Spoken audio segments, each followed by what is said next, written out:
Cari Shalom, bien-aimé dans le Christ, cet extrait vous est présenté par le Finish Work of Christ Ministries, autrement nommé Centre de Christ. Soyez encouragés pendant que vous écoutez. À partir de ce soir, on va entrer dans cette partie qui est très importante, où nous voulons comprendre l'allergie qu'il y a entre la religion et la grâce. D'accord? Donc nous allons prendre cette partie, comprendre l'allergie de la religion envers la grâce. C'est la page 27 dans votre cours. Comprendre l'allergie de la religion envers la grâce. Very important. Donc ici, nous nous posons une question. Pourquoi il y a toujours antinomie? Pourquoi il y a toujours adversité entre la grâce et la religion? Vous allez vous rendre compte que chaque fois que nous présentons la grâce de Dieu au milieu de la religion, il y a toujours opposition. Il y a toujours antinomie, il y a toujours bagarre, pour parler un peu comme nous tous. Il y a toujours bagarre. Pourquoi? Voilà, nous disons dans notre cours que nous savons déjà que la grâce et l'évangile sont des synonymes. N'est-ce pas? Donc quand on parle de la grâce, on parle de l'évangile. Parce que l'évangile, en fait, c'est le message qui manifeste, qui démontre la grâce de Dieu. L'évangile concerne Jésus-Christ et c'est lui qui est venu, c'est par lui qu'est venue la grâce et la vérité. Donc la grâce et l'évangile sont des synonymes. Donc on peut soit parler de la grâce, soit parler de l'évangile. Donc lorsque nous disons que nous voulons comprendre l'allergie de la religion envers la grâce, nous parlons de la religion envers l'évangile. Alors nous ferons usage de leur équivalence dans cette partie de notre leçon. La grâce sera donc équivalente à l'évangile dans lequel est révélée la justice de Dieu par la foi et pour la foi. Ok. Maintenant, Romains 1, verset 17. Allons-y rapidement là-bas. Ou alors nous savons déjà ce que ça dit. Romains 1, verset 17.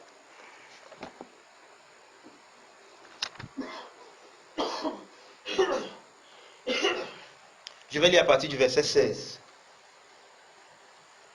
Car je n'ai point honte de l'évangile.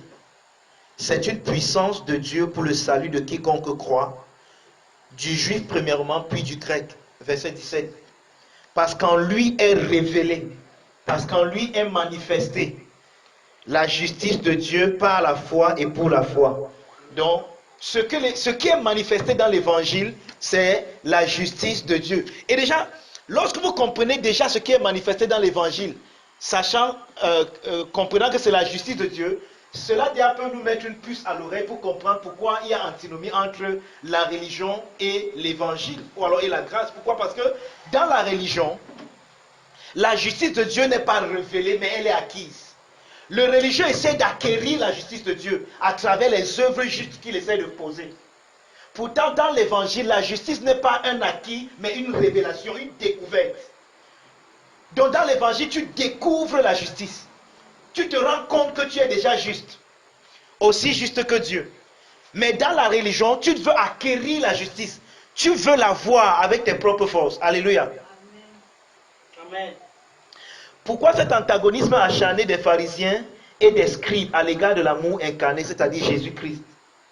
Pourquoi les leaders religieux du judaïsme sont-ils si amers face à la bonté et à l'amour gracieux de Dieu manifesté en Jésus-Christ? Pourquoi les Juifs ne voient-ils Dieu que dans ses œuvres, c'est-à-dire dans les miracles, au lieu de le connaître dans sa nature?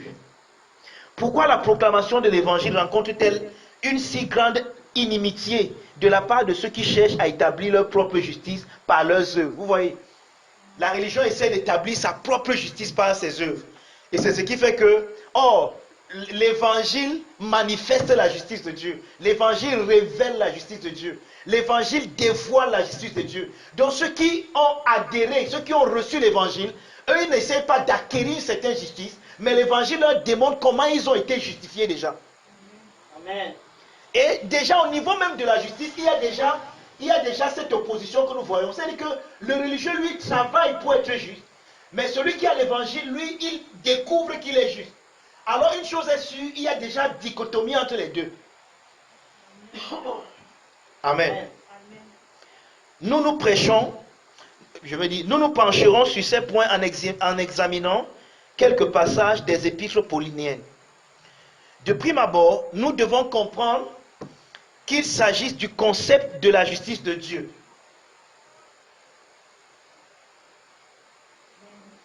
C'est-à-dire que le nœud du problème entre la grâce et la religion, c'est le concept de la justice de Dieu.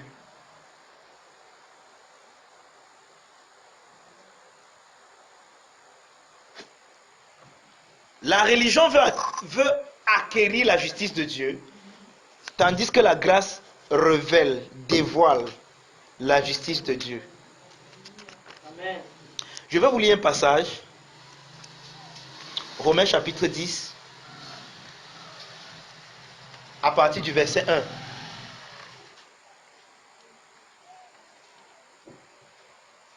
C'est l'apôtre Paul qui écrit, nous le savons déjà, et il parle de ses frères, les Juifs. Écoutez ce qu'il dit. Frères, le vœu de mon cœur et ma prière à Dieu pour eux, c'est qu'ils soient sauvés. Je leur rends le témoignage qu'ils ont du zèle pour Dieu, mais sans intelligence. Voici maintenant le verset qui m'intéresse le plus, verset 3. Ne connaissant pas la justice de Dieu, vous voyez ça? Vous voyez ce qu'ils n'ont pas connu, n'est-ce pas? Je vous dis que le nœud du problème, c'est la justice de Dieu. Hein?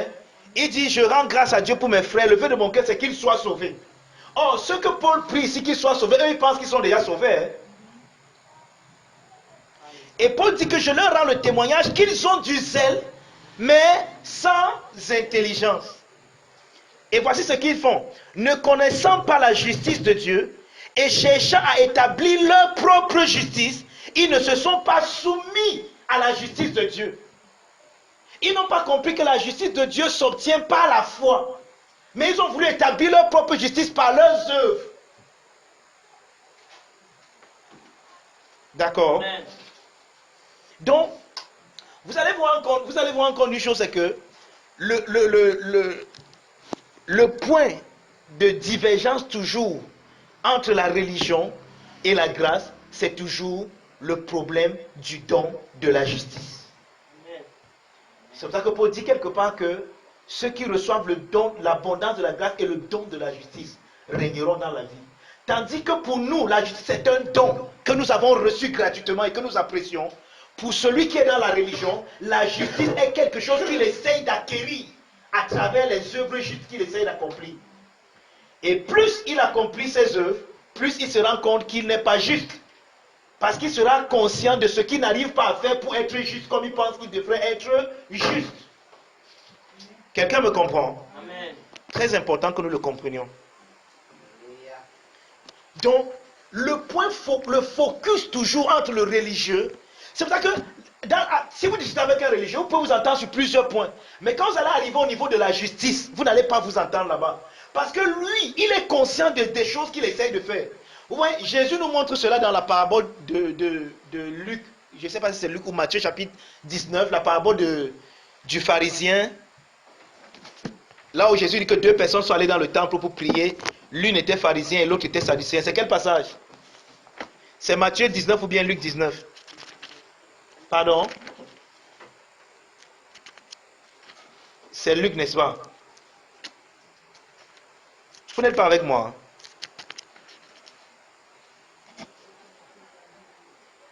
Hein?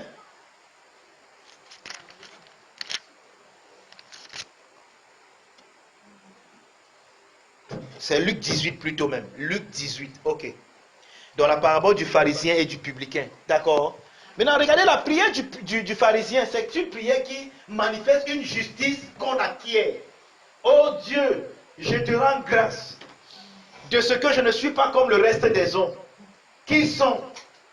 Mais moi, je fais et je fais encore. Vous voyez ça? Amen. Voilà, c'est ça le problème. C'est un peu comme Paul nous le dit dans Romains 10, verset 3 qu'on a lu tout à l'heure. Ne connaissant pas la justice de Dieu, ils ont voulu créer, apporter leur propre justice. Et en le faisant, ils ne se sont pas soumis à la justice de Dieu. Ils n'ont pas compris que la justice de Dieu est un don. Quand Dieu dit tu ne commettras point d'adultère, Dieu n'était pas en train de leur donner un moyen pour eux d'être justes au devant de lui. Mais Dieu leur montrait comment est-ce que lui peut se servir d'eux pour manifester sa nature et sa volonté en eux. Quelqu'un me comprend? Important. Très important. Ce que nous sommes en train de dire là est très important. Donc, le nez de la guerre entre la religion et la grâce, c'est le don de la justice de Dieu. En fait, c'est l'enseignement sur la justice de Dieu. Pour eux, la justice de Dieu n'est pas par la foi. La justice de Dieu est par les œuvres justes.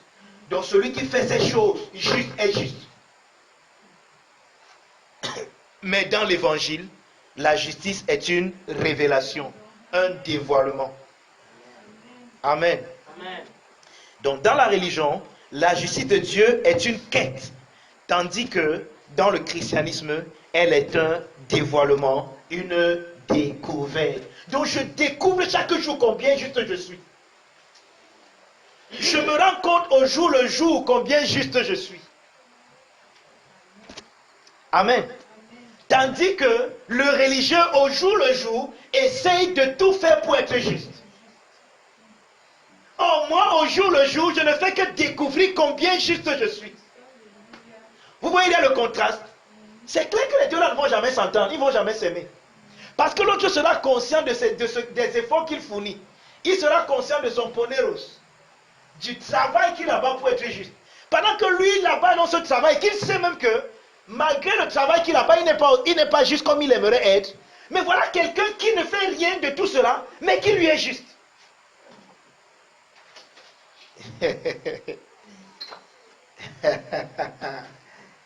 Amen.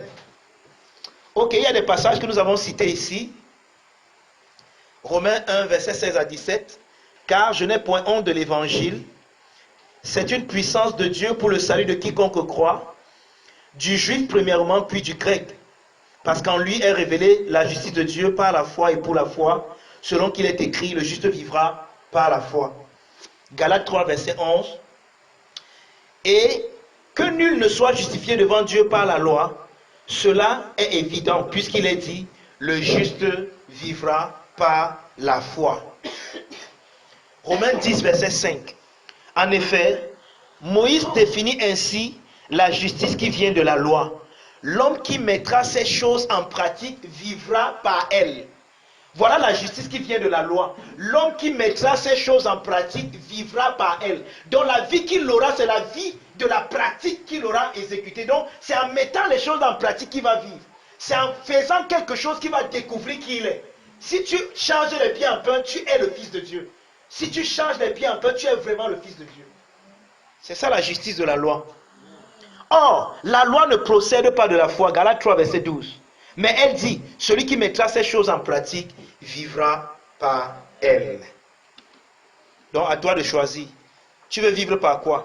Par la foi du Fils ou alors par la pratique des œuvres que tu accomplis? Donc the choice is yours. Ok, en examinant attentivement ces passages, nous voyons clairement la différence entre la justice qui vient de la foi du Fils et la justice qui est de la loi. Donc voilà le vrai problème entre ces deux concepts. C'est que pour celui qui a adhéré à l'évangile, la justice vient de la foi du Fils. Et pour celui qui est dans la religion, la justice vient par la loi. Amen. Et comme nous allons le voir tout à l'heure, je ne peux pas aller au-devant de moi-même, mais nous allons le voir tout à l'heure, c'est même un abus de langage de parler de la justice qui vient de la loi, parce que la loi ne peut rendre personne juste. Donc c'est même abusé, c'est même un abus de langage de dire, de parler, lorsque nous parlons de la justice qui vient de la loi, c'est même un abus de langage. En tout cas, on va y arriver tout à l'heure, on va le dire, c'est dans notre cours, c'est quelque part là. Amen. Il est important de comprendre que le terme justice qui vient de la loi est un abus de langage. D'accord? C'est un abus de langage. C'est un terme inexact car en réalité, il n'y a aucune justice qui vient de la loi. Parce que la loi n'a jamais été donnée pour justifier l'homme. La loi n'a jamais été donnée afin que l'homme tire de la loi la justice.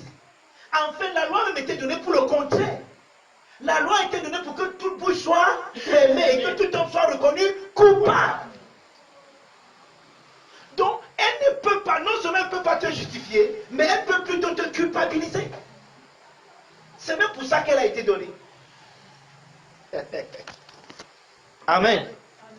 Elle a été donnée pour que tu sentes, pour que tu voies ta culpabilité et non pour que tu tires en elle la justice. Mais vous voyez, c'est comme ça que les Juifs l'ont utilisé. Ils ont utilisé la loi en voulant se justifier par la loi. En voulant se servir de la loi pour être juste. Donc ils veulent que la loi fasse ce qu'elle n'a jamais été donnée pour faire. Oui, en réalité, ils ont abusé de la loi. Oui, vouloir être juste à travers la loi, c'est abuser de la loi. Ce n'est pas le rôle de la loi. La loi ne peut justifier personne. Donc utiliser la loi pour être juste, c'est abuser de la loi. C'est un peu comme si tu prends quelque chose qui avait été fait pour une chaussure, tu viens mettre tes mains plutôt dedans. Ou c'est un peu comme quelqu'un qui prend un gant, les gants qui ont été faits pour enfiler les mains, mais il veut mettre ses pieds dans les gants. Imaginez un peu, nous rions, mais ces images doivent nous dire des choses. Donc vouloir être juste à travers la loi, c'est abuser de la loi. C'est violer la loi. C'est amener la loi à vouloir faire quelque chose qu'elle n'a pas le pouvoir, la capacité de faire. Amen. Amen. Donc c'est pour ça que dire que la justice vient de la loi, c'est un abus de langage. C'est un terme inexact. Quoique dans le corpus de Paul, nous ayons l'expression la justice de la loi, comme dans Romains 8, verset 4, qui met en exergue le fait que la loi en elle-même soit juste. Donc, quand Paul parle de la justice, il dit que la loi est juste. En fait, il montre le fait que, parce que parfois lorsque nous présentons le message et que nous voulons opposer la loi à la grâce, nous faisons comme si la loi en elle-même a un problème. Non. C'est pour ça que même cette opposition qu'on veut apporter à la grâce et à la loi, c'est une opposition obsolète. Ça n'a pas raison d'être. Pourquoi? Parce que la loi n'est pas opposée à la grâce. Au contraire, la pédagogie de la loi conduit à la grâce. Amen. Donc une bonne pédagogie de la loi amène quelqu'un à comprendre la grâce. Pour nous dire, il nous dit quoi dans Galates 4? Que la loi a été donnée comme un pédagogue pour nous conduire à Christ, à la grâce. Donc la loi peut conduire à la grâce. La loi en elle-même n'est pas opposée à la grâce. Ils ne sont pas des ennemis. Ce qui est opposé à la grâce, c'est la mauvaise interprétation légaliste que les pharisiens ont fait de la loi. Et ça, c'est une nuance que nous devons relever. C'est très important. Amen. Quelqu'un me comprend? Amen. Donc la loi en elle-même n'est pas mauvaise. Tu ne commettras point d'adultère, ce n'est pas le péché. Ce n'est pas comme pour dire que maintenant que tu es devenu chrétien, je peux aller commettre l'adultère. Non, ce n'est pas ce que ça veut dire. Ça veut simplement dire que tu ne commettras point d'adultère a été accompli en moi qui suis en Christ aujourd'hui. Donc j'ai plus besoin de mettre ça en devant de moi pour essayer d'agir, de conformer ma vie à cette norme.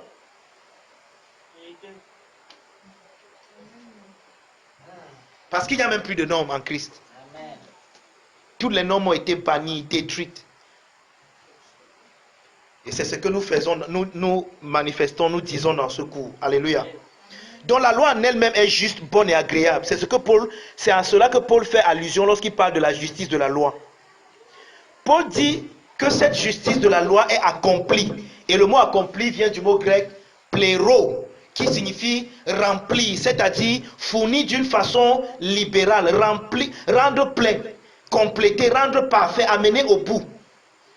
À ses fins accomplis, amenés à la réalisation, réalisée, exécutée. Donc, la loi est exécutée, la loi est rendue parfaite en nous qui marchons par l'esprit. C'est pour ça qu'il n'a plus besoin de la mettre devant de moi pour dire que tu ne mentiras point. Non, je n'ai pas besoin de ça.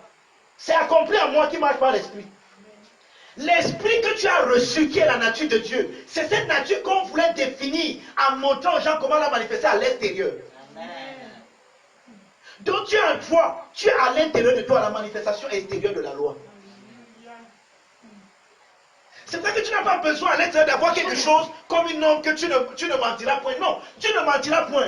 La nature est déjà en toi. La nature qui ne ment pas en toi. C'est la nature de l'esprit que tu as reçu. L'esprit de Christ qui est en toi. Quelqu'un me comprend? Oh, si maintenant tu laisses de marcher par l'esprit et que tu veux maintenant aussi conformer ta vie à l'extérieur par rapport à un homme, tu vas enfreindre l'esprit qui est à l'intérieur de toi. Tu vas tomber dans le même pied dans lequel l'humanité est tombée dans Genèse. Hein? Dieu lui montre sa justice. Il dit que non, Seigneur, laisse. Moi, je vais être juste. Je vais être comme toi. Mais en passant par mon propre chemin, je serai comme toi. C'est-à-dire que tu ne mentiras point déjà qui tu es. Mais tu dis que non.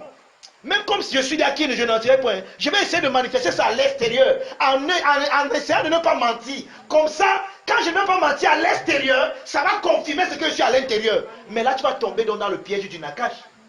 Parce que chaque fois que tu vas essayer de ne pas mentir pour confirmer ce que tu as à l'intérieur, quand tu mentiras, tu penseras que tu n'es pas ce que tu es déjà.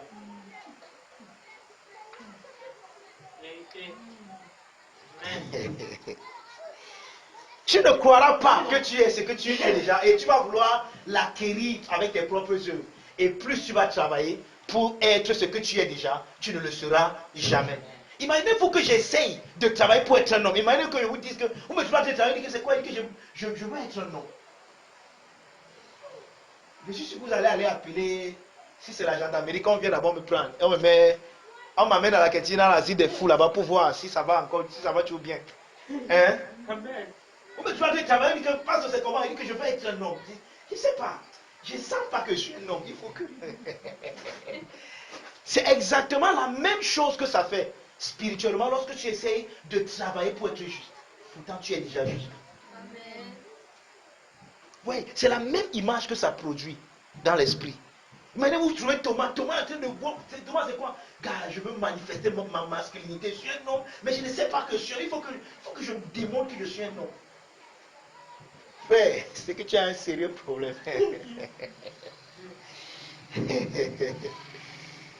Amen. Amen. Donc, le caractère juste de la loi est amené à la réalisation en nous. Ce n'est pas nous qui réalisons cette justice de la loi, puisque cette justice, c'est la nature de Dieu. Elle devient nôtre par l'exercice de la foi du Fils dans nos cœurs. Donc, par la foi, la justice de la loi s'accomplit en toi et en moi. La justice de la loi s'accomplit en toi et en moi par la foi de Jésus-Christ. Tu ne mentiras point, est déjà accompli en toi. Tu honoreras ton père et ta mère, c'est déjà accompli en toi. Donc si tu n'honores pas ton père et ta mère, ce n'est pas parce que ce n'est pas accompli en toi, c'est parce que tu refuses d'y participer toi-même.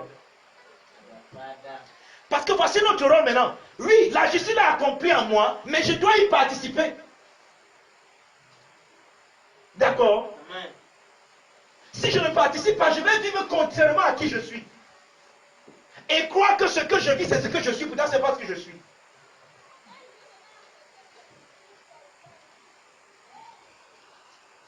Alléluia. Amen.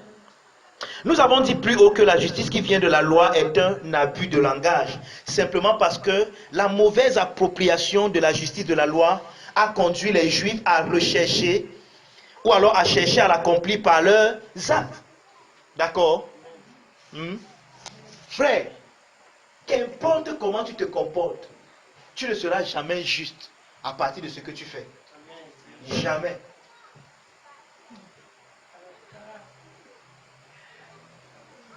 Si tu vois ta justice dans tes œuvres, alors j'ai une bonne nouvelle pour toi. Tu ne seras jamais juste, aussi juste que Dieu.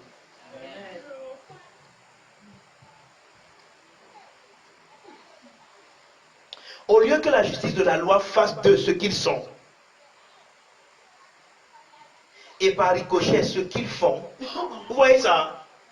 La justice fait de toi ce que tu es, et ce que tu es va se manifester dans ce que tu fais. Donc je suis d'abord conscient de ce que je suis, et la conscience de ce que je suis se manifeste dans ce que je fais. Ça ne peut jamais être le contraire. Ce n'est pas la conscience de ce que je fais qui fait de moi ce que je suis, jamais. C'est toujours le contraire. C'est la conscience de qui je suis qui fait de moi ce que je fais. Je vous ai toujours pris cet exemple qui est banal. Ça peut pas être banal, mais c'est la vérité. Quand je m'en vais acheter les sous-vêtements, je ne parle pas là où on vend les sous-vêtements des femmes. Je parle là où on vend les sous-vêtements masculins. Pourquoi? Parce que dans ma tête, même sans le vouloir, même sans inconsciemment, je sais que je suis un homme. Mais s'il y avait un doute dans mon cœur, un simple doute, donc s'il y a dans le réel que j'ai dit, je suis homme ou même femme.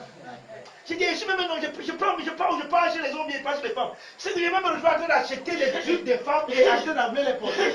Ça, vous comprenez un peu. Maintenant, regardez, c'est pas parce que je m'en vais au rayon des hommes que je suis un homme.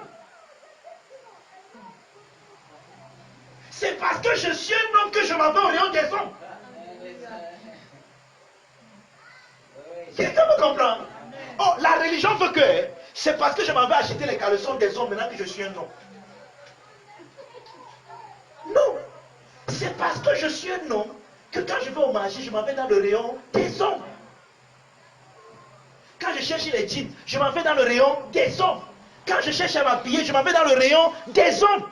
C'est la conscience de qui je suis qui m'amène à faire ce que je fais. C'est pas ce que je fais qui va faire que je devienne quelque chose d'autre. Alléluia. Ok. Oh. Frère, on va déloger la religion, ne vous en faites pas. Dans tous ces derniers retranchements. Donc, au lieu que la justice de la loi fasse d'eux ce qu'ils sont, et par ricochet, ce qu'ils font, vous voyez ça? Ils sont d'abord, et puis ils font ce qu'ils sont. Je suis, et je manifeste ce que je suis, dans ce que je fais. Ils ont voulu, à partir de leurs actes, faire, c'est-à-dire accomplir la justice de la loi et de là dériver leur identité juste. Alors, au lieu que la justice s'accomplisse en eux, ils ont voulu eux-mêmes l'accomplir. Regarde, je suis aussi juste que Dieu. Maintenant, ce qui se passe, c'est que la justice à laquelle je suis en tant que nature se manifeste en moi. C'est elle qui fait de moi, c'est elle qui s'accomplit en moi. Ce n'est pas moi qui essaye de l'accomplir. Je n'essaye pas d'être juste. La justice fait de moi qui je suis. C'est la justice qui s'accomplit en moi. C'est elle qui se manifeste en moi. Ce n'est pas le contraire. Amen. Amen. Donc, vouloir accomplir la justice de Dieu pour être aussi juste que Dieu, c'est la même logique qui, au commencement, amena l'homme à croire qu'il pouvait être comme Dieu en faisant quelque chose. Vouloir, je vais reprendre cette phrase, elle est très importante. Vouloir accomplir la justice de Dieu pour être aussi juste que Dieu, c'est la même logique qui, au commencement, amena l'homme à croire qu'il pouvait être comme Dieu en faisant quelque chose. Et cette logique, venant de la subtilité du serpent, fait en sorte que tous ceux qui y adhèrent sont la postérité, c'est-à-dire la descendance, la race du serpent, qui devait être écrasée par la postérité de la femme. Genèse 3, verset 15. Vous vous souvenez les deux postérités? Vous savez ce que nous sommes en train de vouloir faire, non?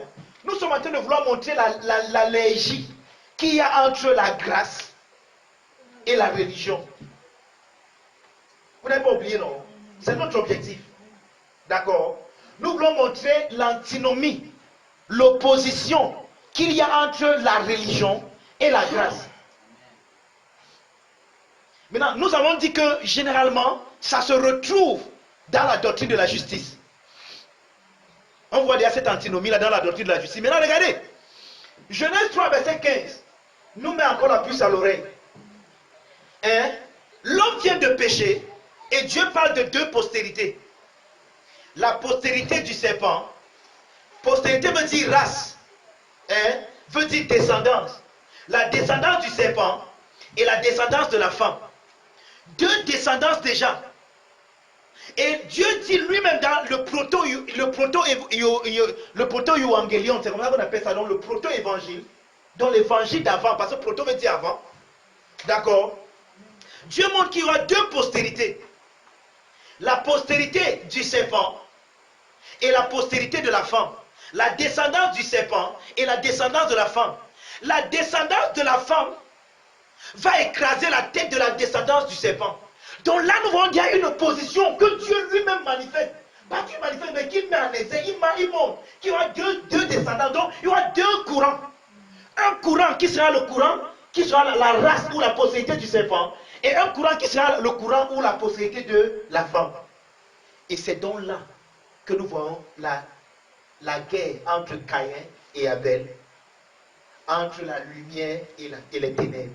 Dès cet instant-là, il y a deux courants. Le courant de ceux qui veulent se justifier par leurs œuvres et le courant de ceux qui savent que c'est Dieu qui me rend juste. C'est pour ça qu'on nous dit dans les évangiles que lorsque Jean a vu venir à son baptême beaucoup de Sadducéens, il leur a dit quoi? Race de vipères. Race de vipères. Pourquoi il appelle les pharisiens et les Sadducéens race de vipères? Parce que c'est que les gars essaient d'être juste par leurs propres œuvres.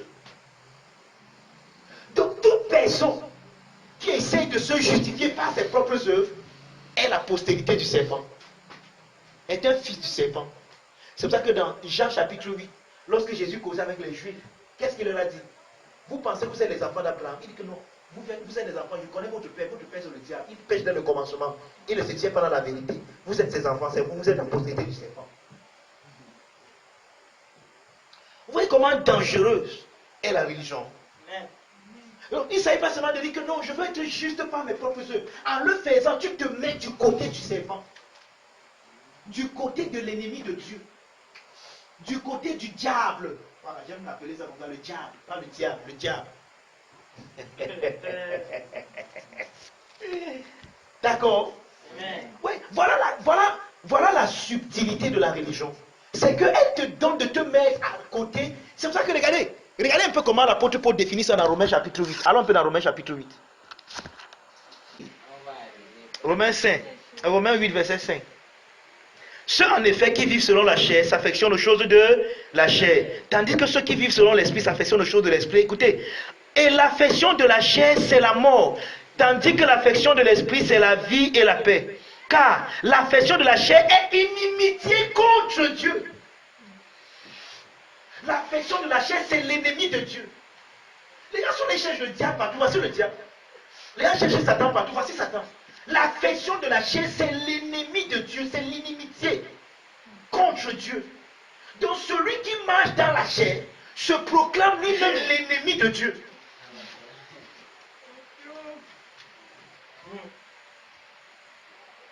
Et vous savez ce qui provoque la chair, non? C'est la loi. La seule chose qui provoque, c'est pour ça que l'auteur de Romains chapitre 7 dit quoi? Il dit que j'étais moi vivant quand il n'y avait pas la loi. Mais dès que la loi est venue, moi je suis mort.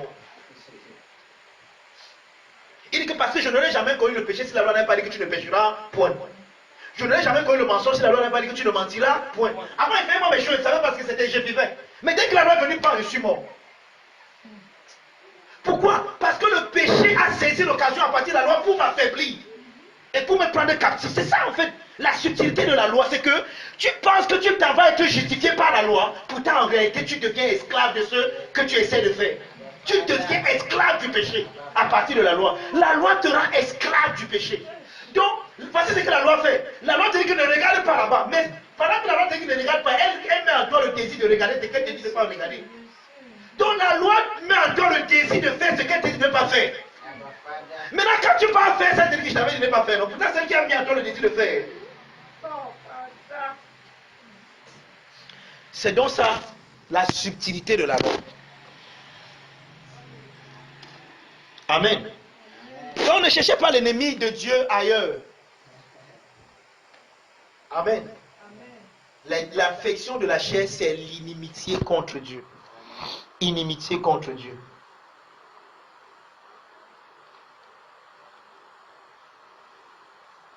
Donc, à partir de Genèse 3, Genèse 3, verset 15, nous voyons déjà là, le décor est planté, d'accord? Le décor est planté pour cette antinomie entre la grâce et la loi, entre la postérité du serpent et la postérité de la femme. D'accord? Voilà. Nous commençons dès lors à voir se dessiner devant nous l'antipathie entre les deux postérités qui par la suite sera révélée dans la répugnance insurmontable entre la grâce incarnée en Christ, postérité de la femme, et la religion incarnée dans l'élite spirituelle du judaïsme, postérité du serpent. Je ne sais pas si l'année prochaine on peut avoir un programme spécial, un séminaire où je vais vous parler. Le titre sera la postérité du serpent. Et là, vous allez comprendre pourquoi le judaïsme est devenu la postérité du serpent. Et ça, vous allez comprendre la subtilité qu'il y a derrière la loi. En fait, l'élite d'Israël n'a pas mal interprété la loi pour rien. C'est pour ça que Jésus leur a accusé de quelque chose, que vous avez enlevé la clé de la connaissance. Vous n'êtes pas vous-même entré. Et vous avez empêché à quiconque qui voulait entrer d'entrer. Donc, les pharisiens savaient qu'en interprétant mal la loi, ils l'ont fait pour leur désir égoïste, c'est vrai, mais ils l'ont également fait pour que personne n'aille à Dieu. Pour que tout tourne à eux. Vous voyez la méchanceté. C'est pour ça que, lisez le chapitre 23 de Matthieu, vous allez voir comment c'est que Jésus dit. Il dit, malheur à vous, pharisiens, scribes et pharisiens hypocrites, car vous faites ceci. Malheur à vous, scribes et pharisiens, malheur à vous, malheur à vous. Pourquoi? Parce que ces gars savaient ce qu'ils font. Et maintenant, appliquons ce que je viens de dire sur nous aujourd'hui. Certains hommes de Dieu savent très bien que dire aux gens que si vous ne donnez pas vos dîmes et vos offrandes, il va le dévorer, va partir. Mais comme il sait que s'il ne dit pas ça, vous n'allez pas donner, il est obligé de faire ce genre de message. Parce qu'il veut vous éclairer pour que vous veniez donner. Pour que lui, il ait le gros ventre. Donc parce qu'il veut manger, il vous prêche de faux messages. Il sait bien que c'est parce que la Bible dit, mais il prêche ça parce qu'il faut qu'il mange. C'est la même chose que les pharisiens ont fait. C'est pour ça que quand Jésus est entré dans leur temps, qu'est-ce qu'il a fait? Il a chassé les menteurs, il a tout dégagé. Parce que les gars ont fait de la maison de Dieu une maison de business.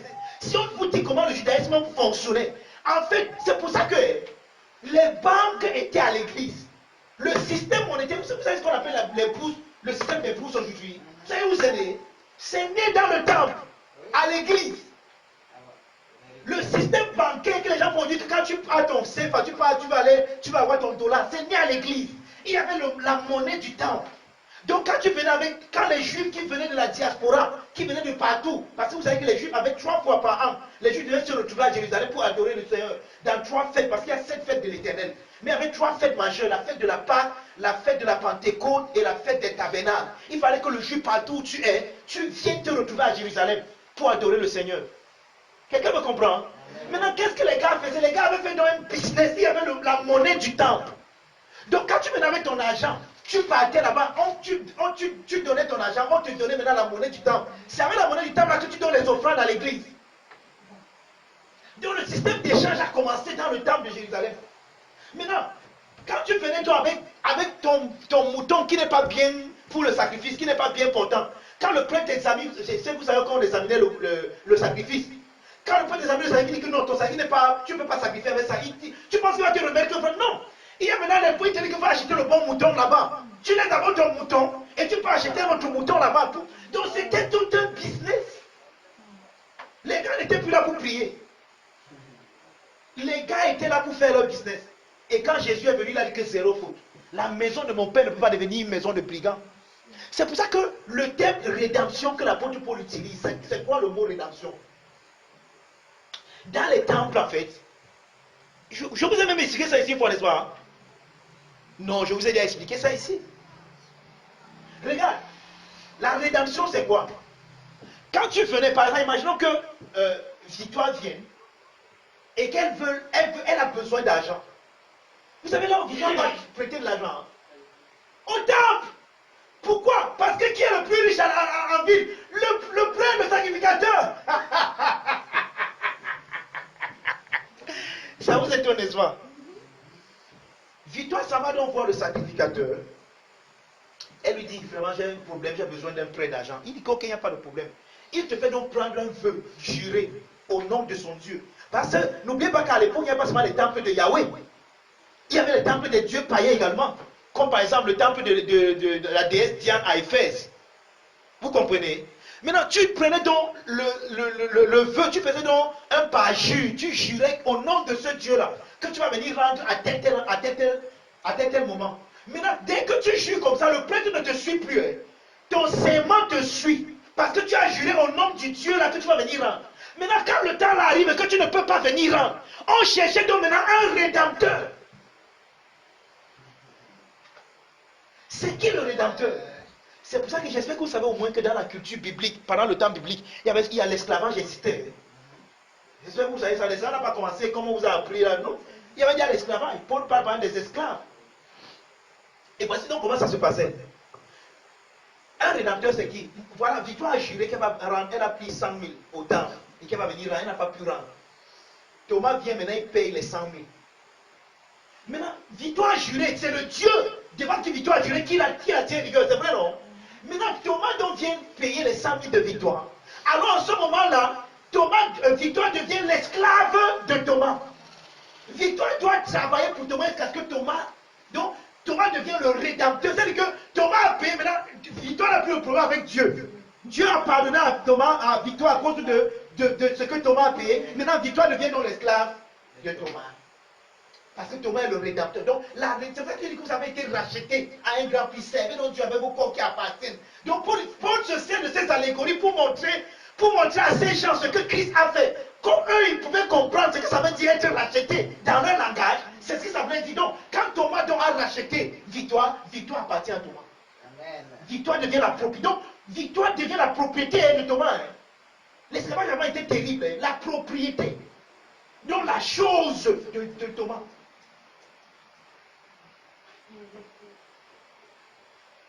Il fait d'elle ce qu'il veut, comme il veut, quand il veut. Il devient son Seigneur. Oui, ça. Donc, je vous raconter ça pour vous dire quoi? Pour vous dire simplement que, frère,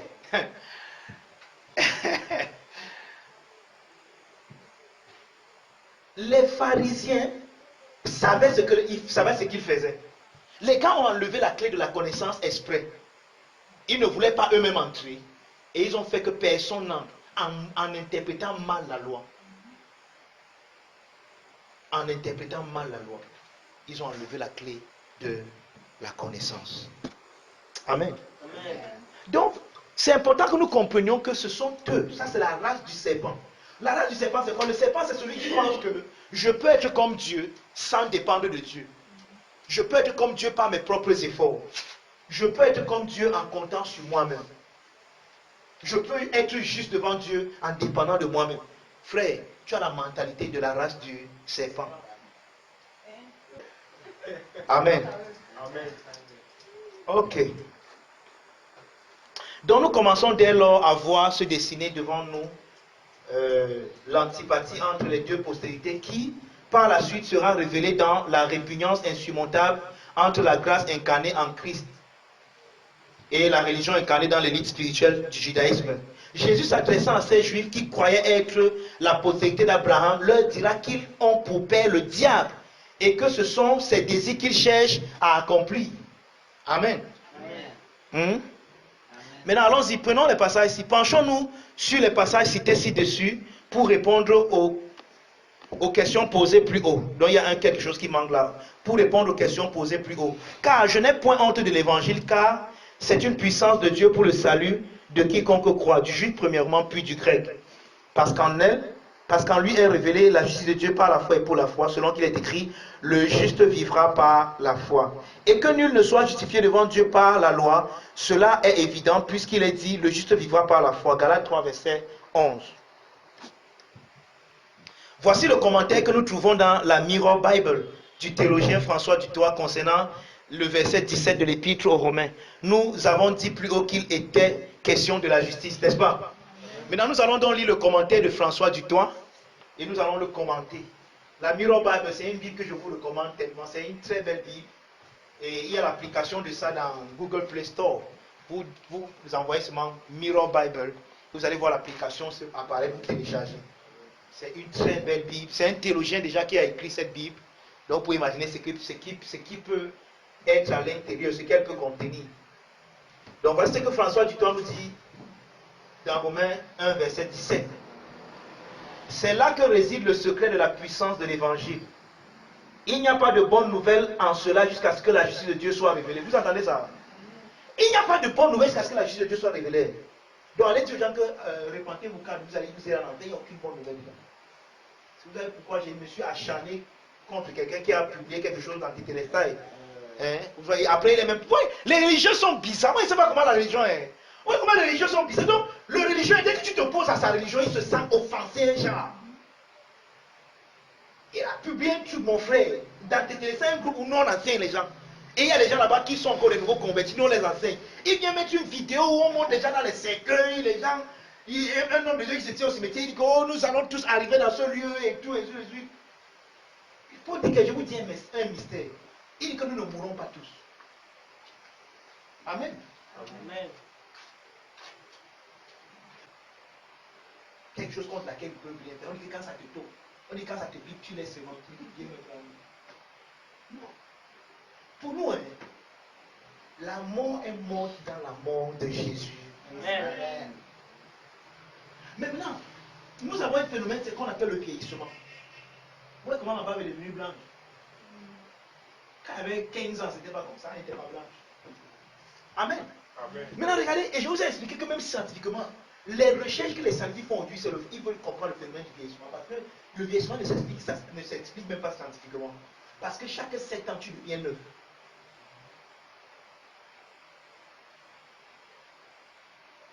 Oui, il peut. Maintenant, en tout cas, laissez que je n'en même pas moi de trop dans les scientifiques.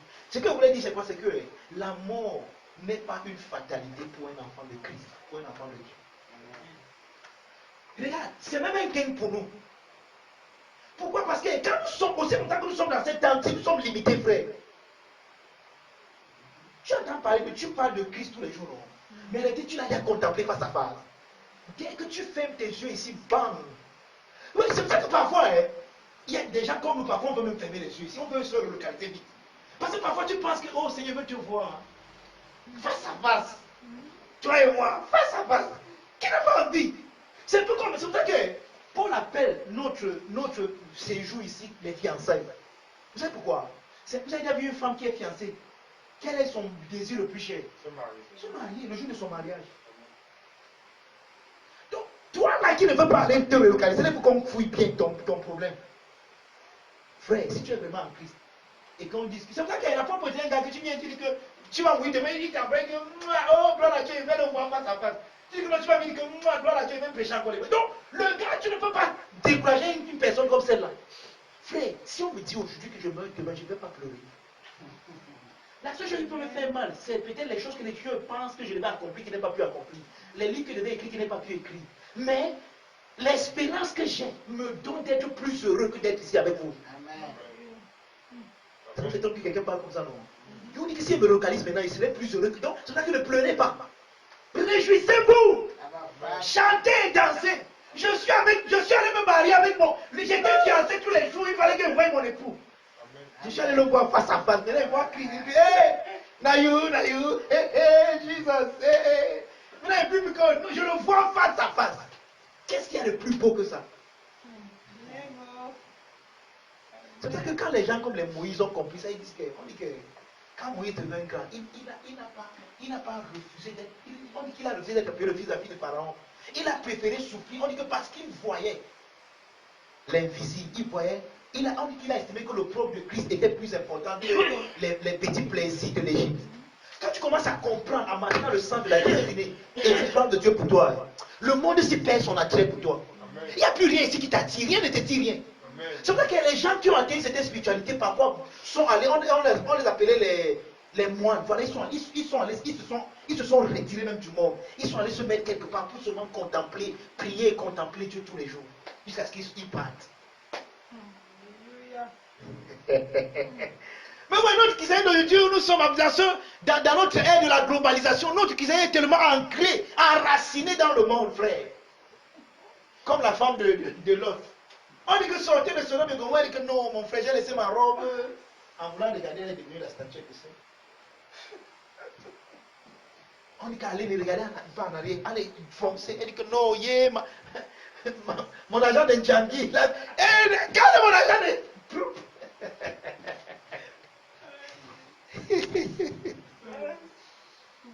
Amen. Amen. Donc, frère, tant qu'il n'y a pas encore, tant que la justice de Dieu n'est pas révélée, tu n'as pas encore prêché la bonne nouvelle. Tu sais ce que tu prêches, ce n'est pas la bonne nouvelle. Victoire, là où tu es là, tu es aussi juste que Dieu. Toi, ma voisine, même quand tu te prostitues, elle veut que tu saches que tu es aussi juste que Dieu. Tu lui vois, tu viens me lui prêcher la bonne nouvelle. Non, répands-toi. Si tu ne répands pas, tu iras en enfer. Tu n'as pas encore prêché la bonne nouvelle, frère. Tant que la justice de Dieu n'est pas révélée, tu n'as pas encore prêché la bonne nouvelle. Tant que tu n'as pas montré à cette personne qu'elle est juste, pas qu'elle sera juste, elle est juste par la foi du Fils. Maintenant, il doit découvrir. Ses yeux doivent s'ouvrir à sa justice. Amen. Amen. La dynamique de l'évangile est la révélation de la foi de Dieu en tant que seule base valable pour notre croyance. Les prophètes ont écrit d'avance sur le fait que Dieu croit que la justice révèle la vie de notre dessein. La justice par la foi de Dieu définit la vie. Pourquoi tu n'as pas le coup, Étienne? Tu n'étais pas là mercredi passé. Mais c'est le même coup, non?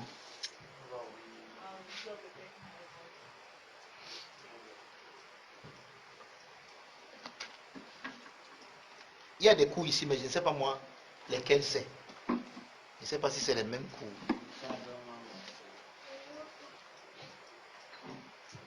En tout cas, c'est pas ça. Oui, prends d'abord celui-là.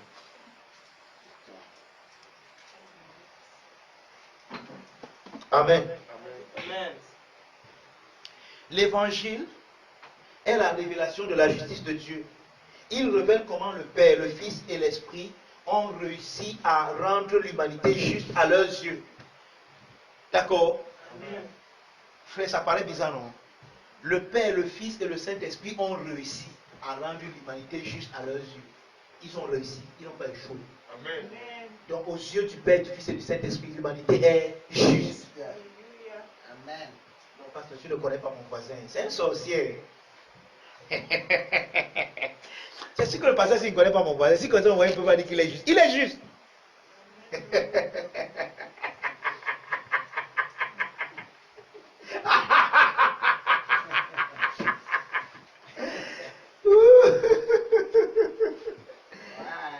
Il y a les opposants de l'évangile ici ce soir. Ils vont me regarder.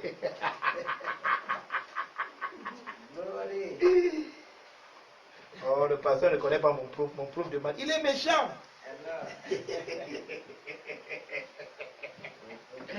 Non, le pasteur ne connaît pas mon patron. Ce type-là, c'est un fait mal. Comment il va lui dire qu'il est juste? Il est juste. Même tu lui dis pas, il est juste. Moi, je vais lui dire. Je vais lui dire ça un jour. Et tu lui dis pas, quelqu'un d'autre va lui dire ça un jour.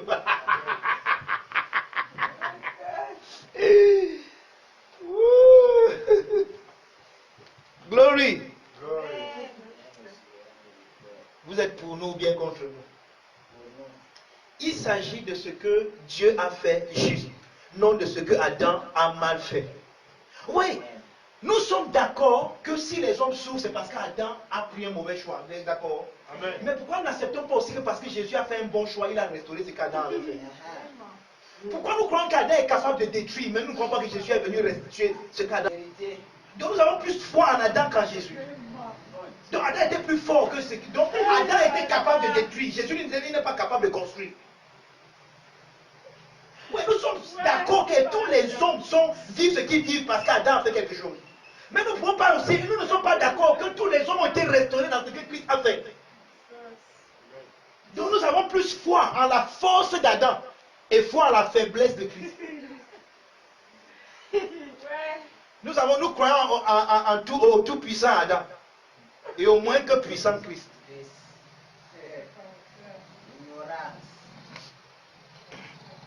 La bonne nouvelle révèle comment la justice de Dieu a sauvé la vie de notre dessein et racheté notre innocence. Les vains efforts de l'humanité pour se conformer aux lois morales ont échoué lamentablement. La bonne nouvelle éloigne de plus en plus l'accent sur l'échec et la condamnation de l'humanité pour souligner ce que Dieu a accompli en Jésus-Christ pour le compte de l'humanité. Détournez votre regard de la loi des œuvres pour Jésus. Et il est l'auteur et le finisseur de la foi. L'ancien code écrit était le suivant: faites-le pour devenir. Vous voyez ça? Hein? L'ancien code demandait de faire pour devenir. Mais le nouveau code dit que faites parce que vous êtes. Ah, dis donc, vous n'avez pas compris. Amen. Il dit que le nouveau code dit que faites parce que vous êtes. Amen. Le langage du nouveau est soyez à cause de ce qui a été fait. Au lieu de faire, faites, faites. C'est fait, fait, c'est fait. Donc au lieu de vous dire faites ceci, faites cela, ne faites pas cela. Voici plutôt la bonne nouvelle. C'est fait, c'est fait, c'est fait. En d'autres mots, tétélestai. Amen.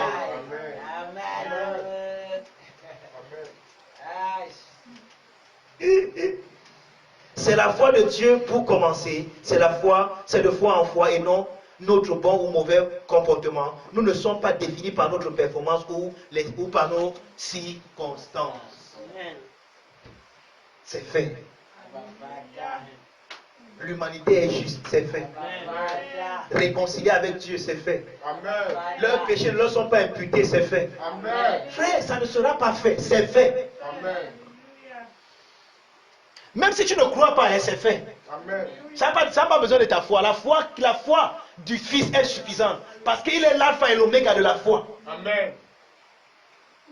Regardez, voici la bonne chose que Jésus a fait. Jésus donne la grâce. Et comme il sait que sa grâce, c'est Dieu qui la donne. Et que personne ne peut rien recevoir de Dieu. Lui-même, il vient se placer au niveau de l'homme et il reçoit la grâce que lui-même il a donnée. Alléluia. Où est-ce que Jésus fait? Amen. Le Père donne la grâce. Comme il sait que l'homme est aveugle, l'homme ne verra jamais la grâce. Jésus vient donc au niveau de l'homme.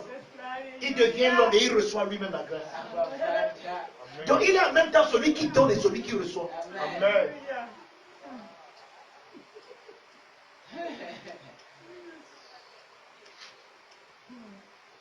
J'ai l'impression que vous ne vous êtes pas bien préparé pour venir au culte ce soir. En tout cas, depuis un certain temps, vous ne vous préparez même pas pour venir au culte. Je ne sais pas pourquoi. Quand je prêche, j'ai l'impression que on ne se comprend pas. Quand on fonctionne à deux fréquences différentes. Jésus, Dieu, c'est pour ça qu'en Jésus-Christ, il y a ce qu'on appelle l'union hypostatique. 100% Dieu, comme s'il n'était pas un homme. 100% homme, comme s'il n'était pas Dieu. Donc en Jésus, Dieu a donné à l'homme la grâce. En Jésus, l'homme a reçu la grâce que Dieu lui a donnée. Amen. Dans la même personne. Amen. En Jésus, Dieu a tout donné à l'homme. En Jésus, l'homme a tout reçu de Dieu. Donc, c'est pour ça que Jésus est le vrai croyant. C'est pour ça que tu ne peux pas croire si aujourd'hui, tu ne peux plus croire aujourd'hui si la foi que tu as ne vient pas de Jésus. Parce qu'il est le croyant. Il a cru lui-même en tout ce qu'il a fait pour l'homme. Je sais que peut-être vous n'avez pas remarqué ça, mais dans la plupart de nos livres, surtout de nos évangélistes, il y a une partie qu'on appelle bonne nouvelle pour tous. Qui a déjà lu ça? Ok. Regardez ce qu'on dit là-bas. Voilà même une bonne manière de prêcher l'évangile. Il y a même une bonne nouvelle dans vos homologios évangéliques et ainsi de suite. Regardez. Nous croyons humblement que la source de tout ce qui est connu comme problème, maladie, tragédie, péché dans le monde est simplement dû à une crise d'identité. Beaucoup vivent avec une identité erronée qu'on leur a appris à reconnaître et accepter comme étant eux. N'oublions pas que notre identité, qui nous sommes, est intrinsèquement liée à notre origine. Rien n'est plus tragique et maladie que de se voir en dehors de la perfection de l'œuvre achevée de Christ. Parce que Dieu vous a réconcilié à lui-même, ne tenant plus compte de vos péchés, ne mettant plus vos fautes à votre compte, car par l'offrande spirituelle du Christ, dont le sang est la représentation de ce sacrifice parfait, il a aboli le péché et vous a sanctifié une fois pour toutes. Et par cette seule offrande, il vous a amené à la perfection pour toujours. Tu vois comment je suis allé pécher devant quelqu'un et je lui dis qu'il est. Je lui dis que les gars, Jésus t'a sanctifié, t'a amené à la perfection pour toujours. Donc toi qui te parles là, tu es déjà parfait. Amen. Amen. Donc vous pouvez m'acheter ça pour donner à quelqu'un qui dit que lis seulement la partie bonne nouvelle. Et grand, regardez ce qu'on dit après. On dit, Dieu ne vous regarde pas et ne vous estime pas selon vos performances ou selon votre apparence extérieure. Mais il vous voit à la lumière de ce que Christ Jésus a fait pour vous et de vous. Il a renversé le mur de la séparation, l'inimitié. Le Père s'est réconcilié avec vous par Jésus-Christ, qui est le seul chemin par lequel vous avez accès à tout ce qu'il est et a. Dieu vous a déjà réconcilié à lui-même et vous invite par son esprit à le recevoir comme votre seule vie, afin que cette réconciliation soit accomplie en vous par la voix du Fils de Dieu. Écoutez, car Jésus croit pour vous en tout ce qu'il a lui-même accompli. Amen.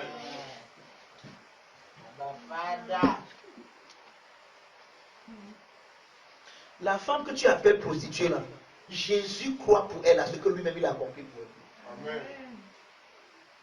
Tout ce qu'il attend, c'est que tu ailles le lui dire pour que la foi de Jésus se manifeste en elle à travers l'évangile que tu lui prêches et que cette femme reconnaisse qu'elle est ce que Jésus croit en elle depuis.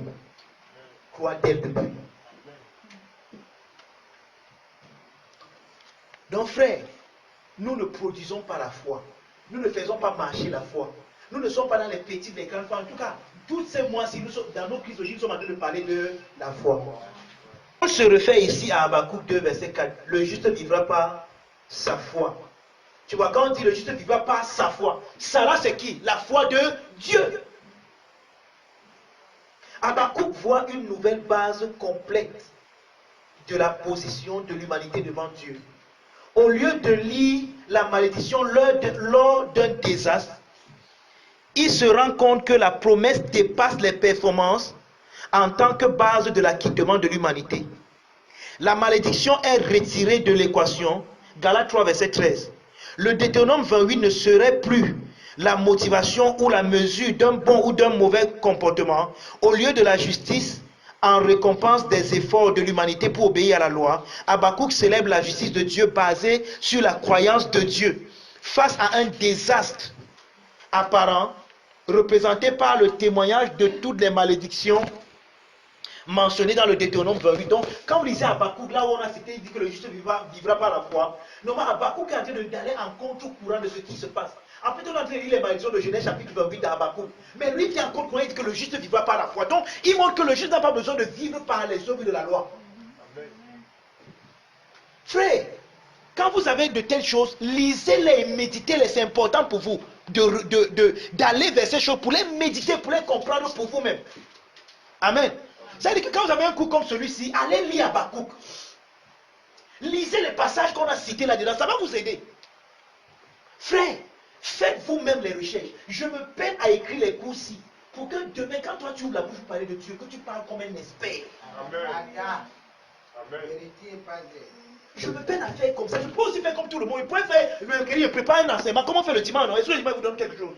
Mais ça ne peut pas l'enseignement. Celui qui écrit, essayez bien même voir ce que vous avez écrit dans vos cahiers. Il y a même d'autres qui n'écrivent même pas. Dieu me regarde comme le chien devant la télé. Ceux qui écrivent peut-être les versets, mais qui écrivent les commentaires, ça c'est pour vous. Mais maintenant, en semaine, je me peine à écrire un cours comme ça pour que vous alliez l'étudier. Pour qu'en étudiant, vous compreniez. Je veux que vous soyez des experts de la parole demain. Amen. Des experts du message du Christ.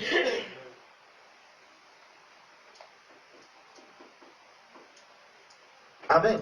Amen. Quelqu'un me comprend? Amen. Donc quand vous avez un cours comme celui-ci, allez lire Habakkuk à la maison. Faites vos recherches. Cherchez. Lisez. Allez lire les Bibles dans beaucoup de... N'achetez pas seulement une Bible dans une version. Et n'ayez pas seulement lu second. Ayez plusieurs versions de Bible. 2, 3, 4. Téléchargez les applications dans votre téléphone. Allez à Google. Faites des recherches. Soyez des experts de la parole, frère. Amen. Que quand tu ouvres la bouche pour parler de Dieu, quelqu'un dit que oui, mon frère. Chapeau. Amen. Amen. Vous avez l'impression quand vous en... Bon, je ne veux pas parler de ça parce qu'on parle au micro et les gens. Vous avez l'impression quand vous entendez des témoins de Jéhovah qui sont des experts. Ils maîtrisent certains sujets. Allez voir comment ils étudient dans leur salle de royaume, comment ils sont méticuleux. Même les grands-mères, même une grand-mère peut te dire quelque chose qui te convainc même.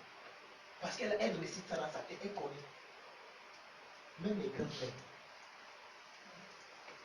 Mais dans nos églises pentecôtistes, quand les grands-mères parfois viennent, tout ce qu'ils veulent, c'est qu'on prie pour eux.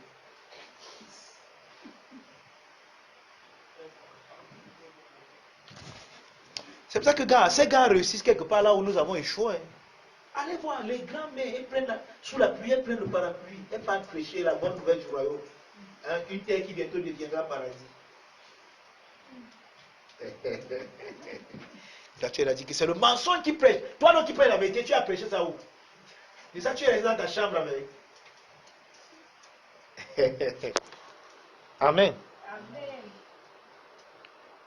Il chante, bien que les figuiers ne fleurissent pas et que les fruits ne soient pas, ne soient pas sur la vigne, les produits de l'olive sont défaillants et les champs ne produisent pas de nourriture.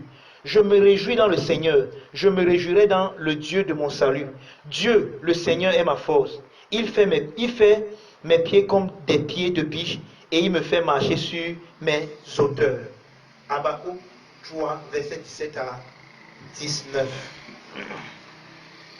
Il est intéressant de noter que Habakkuk était peut-être le fils de la femme sunamite et son mari qui ont hébergé le prophète Élisée. Il ne pouvait pas avoir d'enfant jusqu'à ce que Élisée déclare que dans un an, elle embrasserait un enfant. Quand l'enfant a grandi pour devenir un jeune homme, il est mort d'un coup de soleil. Et Élisée s'est étendu sur le garçon et a embrassé l'enfant mort face à face. Et le garçon est revenu à la vie. Vous vous souvenez de cette histoire d'Élisée? Amen. Hein? Amen. François Duton nous dit que certainement Habakkuk est cet enfant-là. Bon. Il a bien dit certainement, ça c'est son point de vue. D'accord? Maintenant, il sait, peut-être il sait sur quoi il se base. Mais quand j'ai lu ça, moi aussi, je pense que il peut avoir raison. Parce que moi, je n'avais même jamais pensé qu'Habakkuk pouvait avoir un lien avec ça. Mais quand tu le commençais de François Dutoit, tu te rends compte qu'il y a un lien entre les deux histoires. Habakkuk est une double étreinte. C'est l'image prophétique de notre résurrection miroir avec Christ. Si quelqu'un savait que la justice ne venait pas par les œuvres, mais par la foi de Dieu, c'était bien Habakkuk. Donc, à partir de son nom, François Dutoit dit que ça peut lui être bien cet enfant-là. Le mot justice vient du mot anglo-saxon righteousness. Bonne sagesse. Sage en ce qui est juste. En grec, le mot pour justice est dikaiosune. De dikai, qui signifie ce qui est juste, c'est un mot relationnel qui fait référence à deux parties se ressemblant l'une l'autre. Regardez, dikaiosune, voici ce qu'on appelle la justice de Dieu. Vous avez déjà vu la balance, non? Les balances, hein? Quand vous allez au marché, n'est-ce pas? Vous voulez la viande. Vous dites au boucher, je veux 1 kilo de viande. Qu'est-ce qu'il fait? Il prend un poids qui pèse 1 kilo. Il met ça de ce côté. Ça fait tomber la balance de ce côté. Maintenant, il commence à couper la viande. Et il met de ce côté. Quand la balance est équilibrée, il s'arrête, non? Il ne coupe plus, non? Bon, s'il veut mettre le cadeau un peu, il met. Mais généralement, quand c'est bien équilibré, pourquoi? Parce que, en d'autres mots, quand c'est équilibré, c'est ça que les Grecs appelaient dikaiosune. Donc, c'est juste. En d'autres mots, le poids qui est ici et celui qui sont ici sont justes. Donc, la justice parle du fait que ce que Dieu représente et ce que tu représentes, vous êtes identiques. Amen. Donc, Dieu a partagé avec toi tout ce qu'il est. Victoire. Amen. Laisse-la tranquille. Vous comprenez ça? Amen. Donc c'est ça le mot justice, c'est ça le mot dikaiosune. C'est-à-dire que c'est pour ça que nous disons que nous sommes aussi justes que Dieu. C'est-à-dire que le poids que Dieu représente ici et celui que nous sommes, ce que nous sommes devenus en Christ, c'est juste. C'est dikaiosune. Il y a dikaiosune. Donc, ça veut dire que, vous voyez, et regardez, peu importe ce qu'on met de ce côté, tant que ce n'est pas juste, le boucher va continuer à mettre. Parce qu'il faut que ça soit juste. Il faut qu'il y ait équilibre. C'est cet équilibre qu'on appelle dikaiosune, qu'on appelle la justice. Amen. Or, le mot onoma en grec qui parle du nom. Quand on dit que onoma, le nom ça parle de la renommée, du poids. Donc le poids, le mot gloire, c'est aussi le mot poids.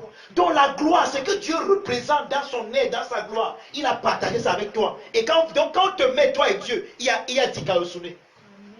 Il y a équilibre. Amen. En d'autres mots, tout ce que Dieu est, il a fait de toi.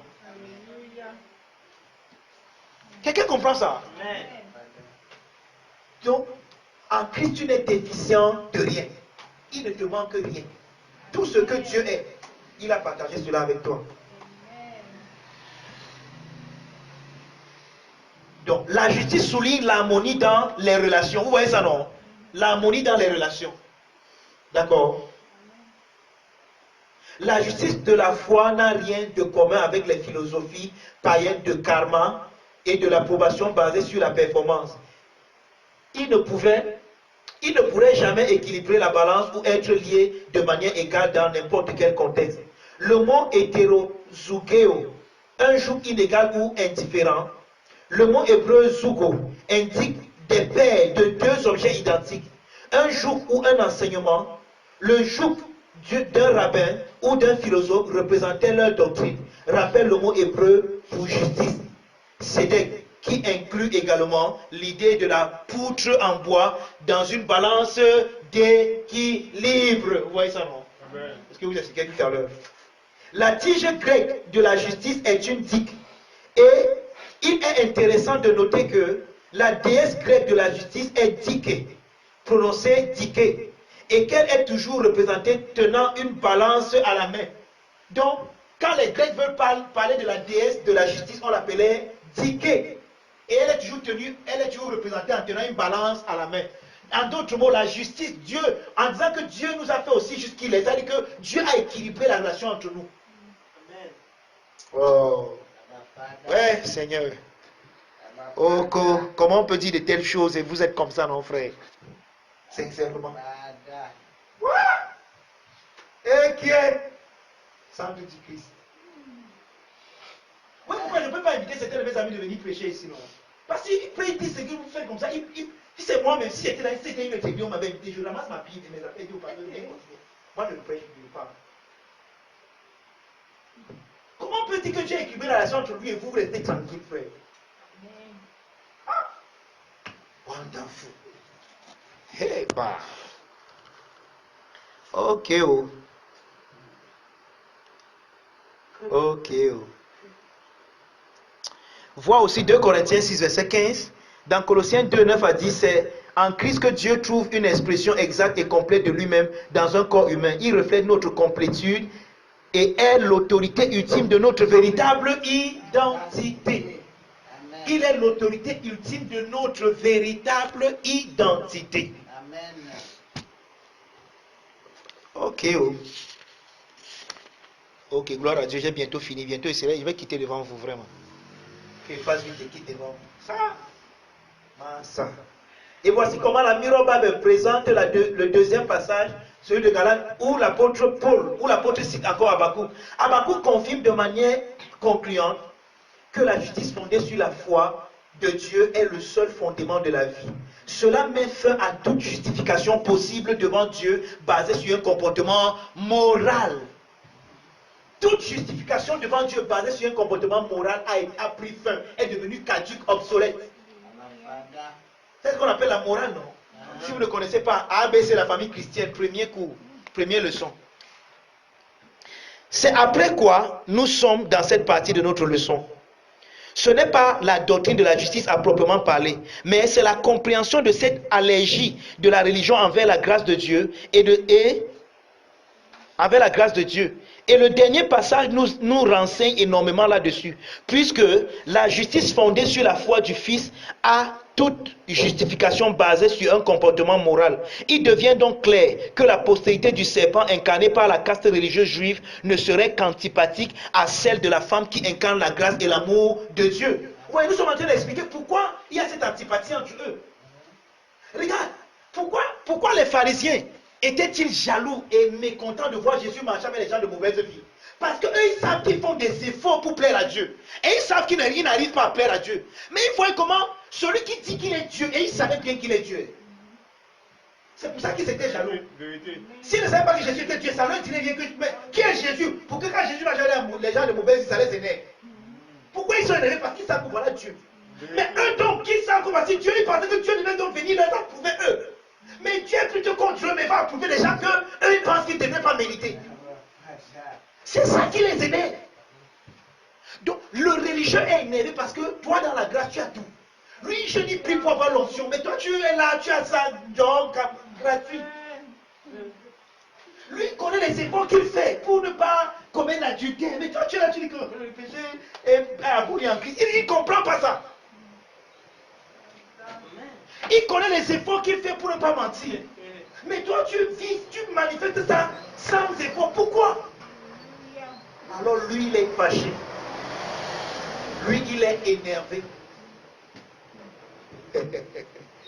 Regardez, ça a toujours été ça le problème de Jésus avec cette caste religieuse de son époque. Si Jésus venait et se comportait comme un bon pharisien, comme l'un d'entre eux, il devait le recevoir. Mais comme Jésus avait un comportement qui était contraire à ce qu'eux ils qualifient de religieux, sachant bien qu'il était religieux, ils ont dit que non, nous on n'accepte pas ce que tu dis là. Amen. Amen. Donc la présence de Jésus, c'est-à-dire la grâce, représentait une menace pour ces gens, pour la religion, et les empêchait d'agir à leur guise. Nous pouvons citer par exemple la scène rapportée par Jean dans le 8e chapitre de son évangile, où nous voyons clairement ces religieux incapables de lapider une femme qu'ils disent avoir attrapée en flagrant délit d'adultère, simplement parce que devant la grâce et l'amour de Dieu, leurs accusations ne peuvent se convertir en condamnation, car les preuves sont englouties dans l'immensité de la grâce et de l'amour de Dieu. On a attrapé cette femme en flagrant délit d'adultère. Qu'est-ce que toi tu nous dis? Moi je vous dis qu'elle n'est pas coupable. Moi je vous dis qu'elle n'est pas coupable. Pourquoi? Pourquoi? Parce que je représente la grâce et l'amour de Dieu dans laquelle cette femme-ci est représentée. Et dans cette grâce et dans cet amour, cette femme-ci n'a pas péché. Amen. Donc le problème que vous avez eu, c'est que vous l'avez amené vers moi. Or, dans mon corps, elle est représentée dans ce corps. Amen. Et dans ce corps, elle n'a jamais péché. Amen. Donc je ne peux pas la condamner dans le corps dans lequel elle est représentée. Amen. Amen. Amen. Amen. Je prêche plus bien que vous n'entendez ce soir. Amen. Amen. Ma prédication est plus sucrée que vos oreilles ce soir. Dis donc. Amen. Vous n'arrivez même pas à manger mon repas que j'ai bien préparé, qui est trop sucré ce soir. Dis donc. Vous n'arrivez même pas à bien manger ça, à bien savourer mon repas ce soir.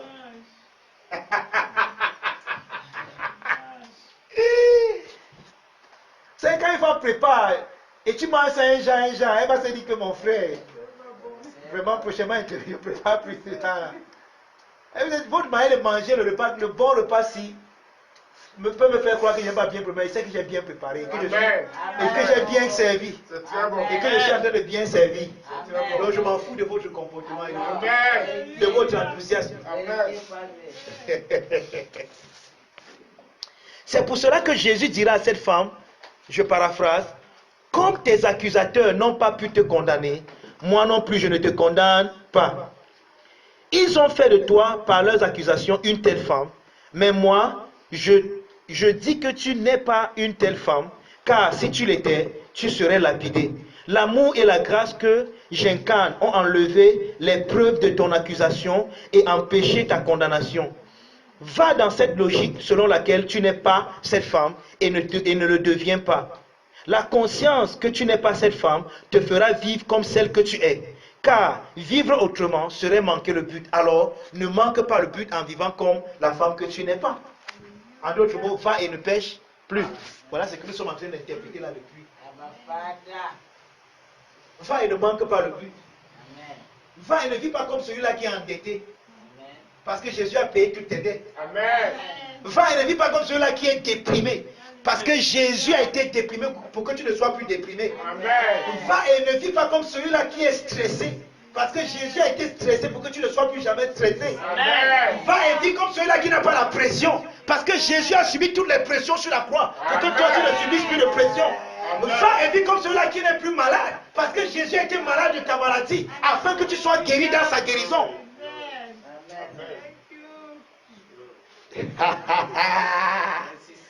Good news. Evangelion. Ça, c'est le message trop beau pour être vrai. Dans la grâce, Jésus était donc un caillou dans la chaussure de ces religieux qui, à la suite, dans le même passage, ramasseront les mêmes pierres pour les jeter à Jésus. Jean 8, verset 59. En présence de la grâce et de l'amour de Dieu, la religion perd ses moyens et ne peut que se défendre, soit en vilipendant la grâce et l'amour de Dieu, soit en l'infiltrant subitement pour la rendre sans effet. Voilà ce que la religion peut faire.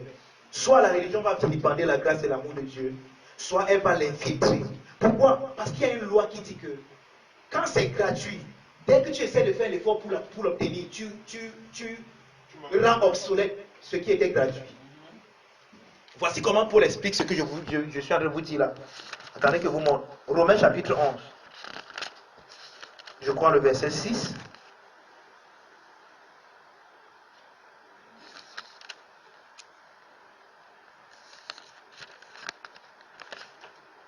Voilà, merci, c'est le passage là. Romains 11, verset 6.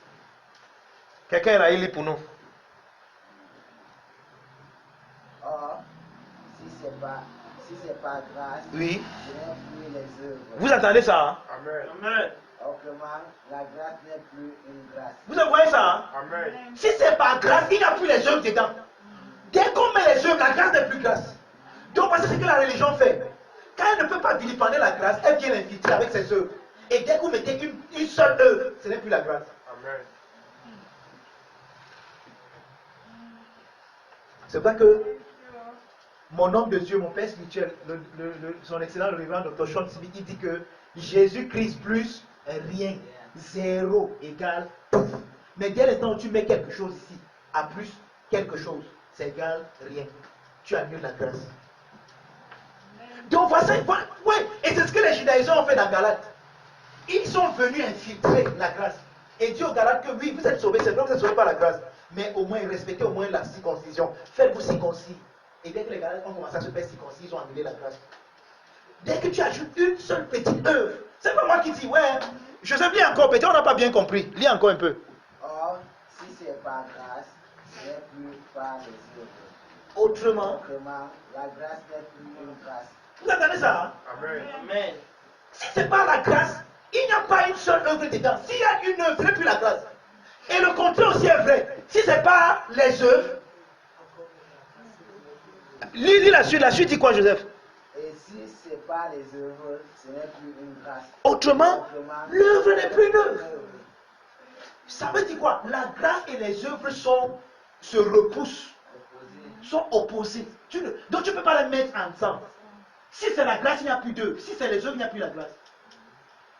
Tu ne peux pas mettre les deux ensemble. Ils sont antinomiques.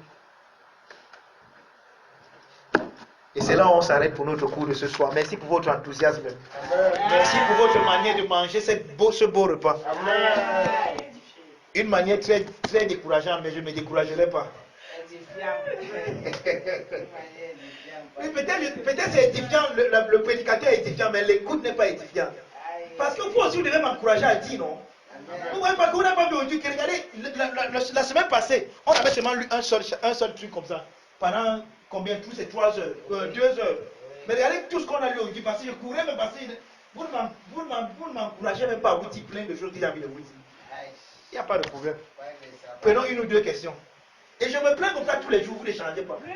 Même le dimanche, je me plains comme ça tous les jours, vous ne changez pas. Votre manière de recevoir la parole n'est pas bonne du tout, n'est pas bonne. Ça, c'est un message qu'on doit célébrer. Si le message ne produit pas la joie en toi, ce n'est pas la bonne nouvelle que nous prêchons. Peut-être nous prêchons autre chose. Amen. La bonne nouvelle doit produire en toi la joie. Il y a une manière de célébrer ce message.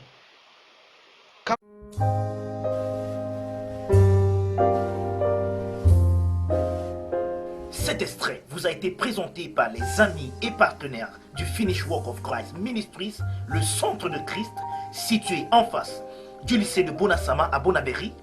Rejoignez-nous les mercredis, vendredis et dimanches à 17h30 au Finish Work of Christ Ministries. Nous dévoilons Christ comme étant vous en vrai.